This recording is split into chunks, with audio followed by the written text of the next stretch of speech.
तो जितने ऊपर से आप सांस लेते हैं उतने ही तनाव से भरे होंगे, और जितने नीचे से सांस लेते हैं उतने ही विश्राम को उपलब्ध होंगे। और अगर तानदेन से श्वास चलती हो तो आपके जीवन में तनाव बिल्कुल नहीं होगा। बच्चे के जीवन में तनाव न होने का जो व्यवस्थागत कारण है वो तानदेन से श्वास का चलना है। लेकिन कुछ कारण हैं जिनकी वजह से हम लोगों को शिक्षा देते हैं कि पेट से श्वास मत लेना। एक तो एक पागलपन का ख्याल सारी दुनिया में फैल गया है, और वो ये है कि छाती फूली हुई होनी चाहिए, छाती बड़ी होनी चाहिए।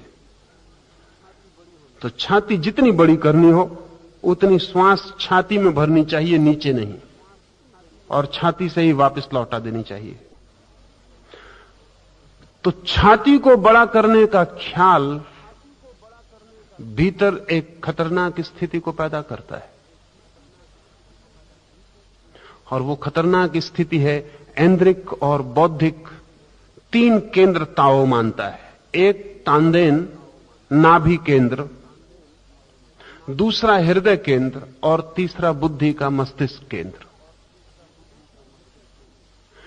नाभि केंद्र अस्तित्व का सबसे गहरा केंद्र है, फिर उसके बाद उससे कम गहरा केंद्र हृदय का है, और सबसे कम गहरा केंद्र बुद्धि का है। नाभि से श्वास चलनी चाहिए।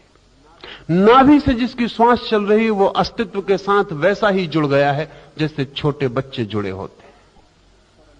अगर आप तनाव मुक्त हों, शून्य हों, तो श्वास आपकी अनिवार्य रूप से नाभि केंद्र पर पहुंच जाएगी। कभी शिथिल होकर शांत होकर कुर्सी पर बैठ के देखें, आपको फौरन पता चलेगा श्वास नाभि से चलने लगी।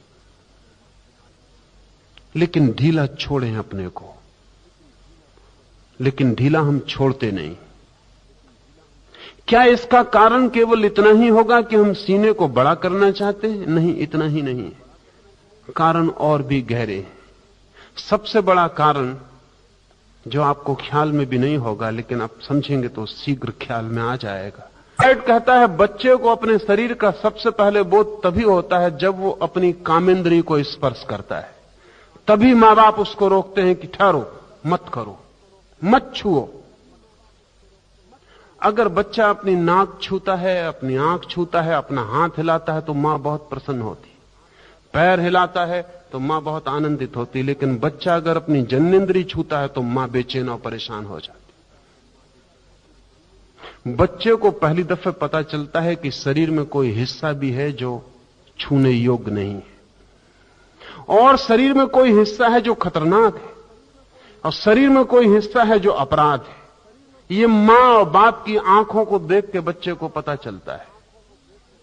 ये अपराध मां और बाप को अपने मां बाप से पता चला था।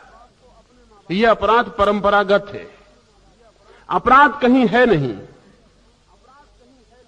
लेकिन बच्चे के शरीर में एक भेद शुरू हो गया। हम जैसे ही हमारे भीतर यह भेद घटित होता है वैसे ही श्वास ऊपर से चलने लगेगी। उसके कारण है क्योंकि तानदेन का जो बिंदु है, अगर उस तक श्वास जाए तो जननेंद्री पर उसका असर पड़ता है।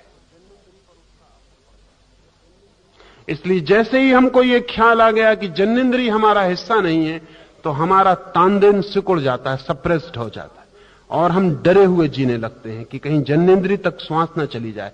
क्या आपको पता है कि रात सोते समय हर पुरुष को कम से कम 12 से 18 बार जननेंद्री पर इरेक्शन होता है नींद में? उसका कारण कुल इतना है कि श्वास की जो चोट नींद में श्वास पूरी चलेगी, पूरी चलने से तानदेन पर चोट पड़ती। तानदेन का बिंदु और वीर्य ऊर्जा का बिंदु निकट है, सीमांत पर है। श्वास की चोट ही वीर्य को सक्रिय करती है। अगर तानदेन तक श्वास न पहुंचे तो नपुंसकता तक भी फलित हो सकती है। ताओ को मानने वाले चिकित्सकों का ख्याल है कि अनेक पुरुषों की नपुंसकता केवल श्वास के तानदेन तक न पहुंचने से पैदा होती है। इसलिए बहुत मजे की बात आपसे कहूं, अक्सर पहलवान नपुंसक हो जाते।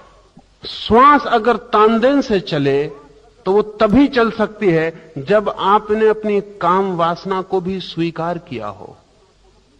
अगर अस्वीकार किया है तो श्वास तानदेन से नहीं चल सकेगी।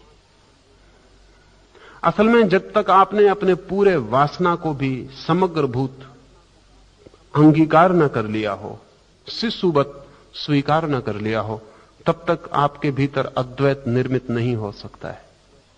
और ये बहुत आनंद की अद्भुत बात है कि जैसे ही कोई व्यक्ति अपनी वासना को उसकी समग्रता में स्वीकार कर लेता है, वैसे ही वासना से मुक्त हो जाता है।